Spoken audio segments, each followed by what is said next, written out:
नमस्कार दोस्तों, आपका स्वागत है। आज हम बात करेंगे दोस्तों कि हमेशा जो हमारे करीबी लोग हैं, क्या वो हमारी करीबी आत्माएं होती है, मतलब क्या वो हमारे सोलमेट्स होते हैं।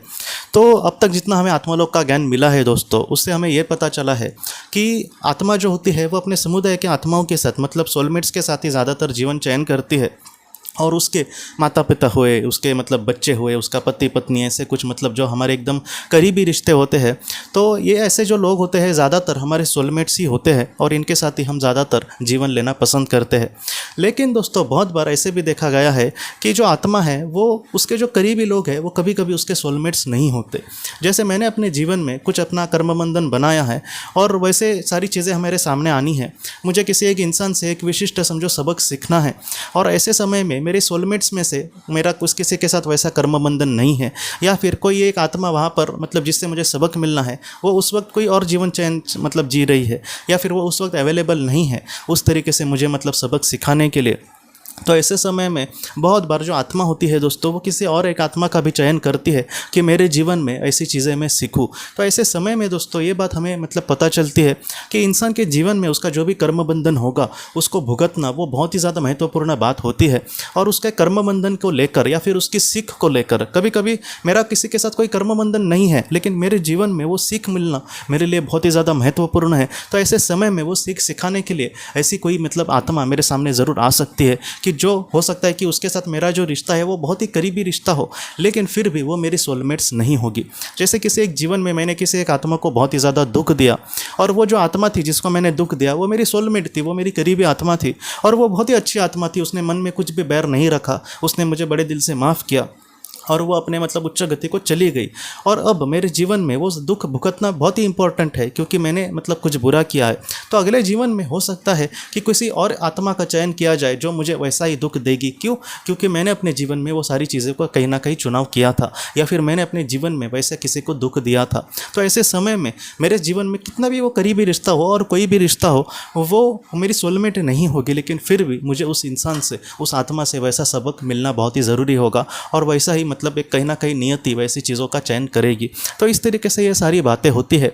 शुरुआती दौर में ये समझना बहुत ही ज़्यादा मुश्किल होता है, लेकिन एक आत्मा के लिहाज से जब आपको थोड़ा थोड़ा मतलब ज्ञान मिलेगा तो आपको सारी चीज़ें बहुत ही अच्छे से समझ आएंगी कि हम अपने जीवन में जो भी बोते हैं वही काटते हैं, जो भी हम मतलब कर्म का पौधा लगाते हैं उसके फल वैसे ही हमें मिलेंगे।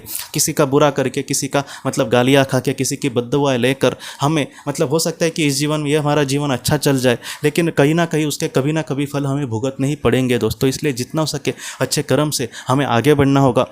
और दूसरी बात, किसी ने हमारे साथ समझो बहुत बुरा किया तो ऐसे समय में हो सकता है कि कोई कर्म बंधन हो सकता है कि मेरे जीवन में कभी कभी क्या होता है दोस्तों कि कोई कर्म बंधन भी नहीं होता, लेकिन फिर भी हमें जीवन में कुछ ऐसे दुख का सामना करना पड़ सकता है। क्योंकि मैंने अपने खुद के जीवन की बात कर रहा हूँ दोस्तों कि जो हमें सुख सिखाता है उससे बहुत ज़्यादा दुख सिखाता है और इसलिए हमारे जीवन में दुख आता है। तो इस तरीके से चीज़ें होती है। एक इंसान, उसको भूख की कल्पना नहीं है कि आखिर भूख क्या होती है। भूख मतलब जैसे सुबह से मैंने कुछ नहीं खाया दोपहर तक, इसको ये बात नहीं है।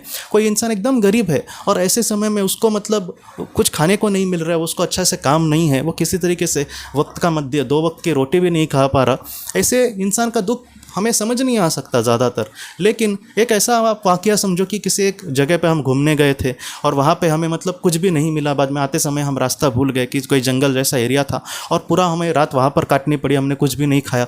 और अगले दिन मैं किसी तरीके से बचते बचाते रास्ते तक पहुँच गया और मुझे कोई सहारा मिला और ऐसे समय में मुझे खाना मिला। तो ऐसे समय में उस मतलब खाने पर हम टूट पड़ेंगे और ऐसा खाएंगे कि जैसे मतलब 10 साल के बाद हमें मिला है। मतलब क्या है कि ये सबक हमारे जीवन में मिलना बहुत ही इंपॉर्टेंट था।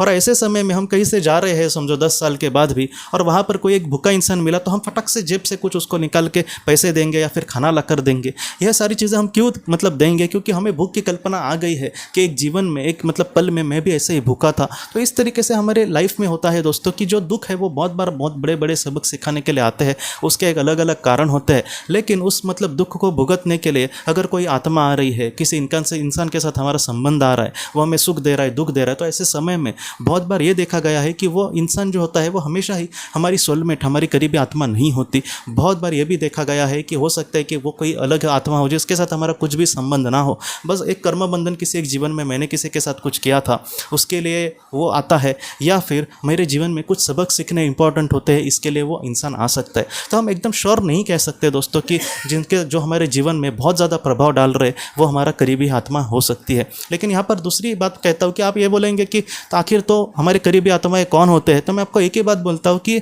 ऐसे लोग आपके करीबी आत्माएं होते हैं ज़्यादातर जिनके साथ आपका बॉन्डिंग बहुत अच्छा है, जिनको आप अपनी दिल की बात नहीं बता रहे, फिर भी उनको पता चल रहा है कि ये इंसान किसी टेंशन में है, जो आपसे कुछ भी नहीं चाहेंगे लेकिन फिर भी आपका अच्छा चाहेंगे। ऐसे जो लोग होते हैं वो ज़्यादातर हमारे करीबी आत्माएं होते हैं दोस्तों। तो दोस्तों हम अपने अगले वीडियो में मिलते हैं। आप अपने परिवार का ख्याल रखना। आपका बहुत बहुत धन्यवाद। ज़िंदगी की रोशनी ये एक कंसल्टेंसी है जो ऐसे लोगों को मदद करने की कोशिश करती है जिन्होंने किसी अपने को खोया है या फिर जो लोग अपने जीवन में बहुत ही ज़्यादा दुखी है। जो लोग इस संस्था के साथ जुड़ते हैं उन्हें पास्ट लाइफ रिग्रेशन की ऑडियोज़ भेजी जाएगी, जिससे घर बैठे वह पास्ट लाइफ रिग्रेशन का अभ्यास कर सकते हैं। और उन्हें 5 मेडिटेशन ध्यान की भी ऑडियोज़ भेजी जाएगी और इसके साथ साथ उन्हें PDF किताबें भेजी जाएंगी जो हिंदी और अंग्रेज़ी में है, जो मोबाइल पर या फिर लैपटॉप पर आप उसे पढ़ सकते हैं। और 10 ऑडियो बुक्स भी आपको भेजी जाएंगी। तो दोस्तों अगर आप इस संस्था के साथ जुड़ना चाहते हैं तो कृपया इस नंबर पे व्हाट्सएप मैसेज करें। आपका बहुत बहुत धन्यवाद।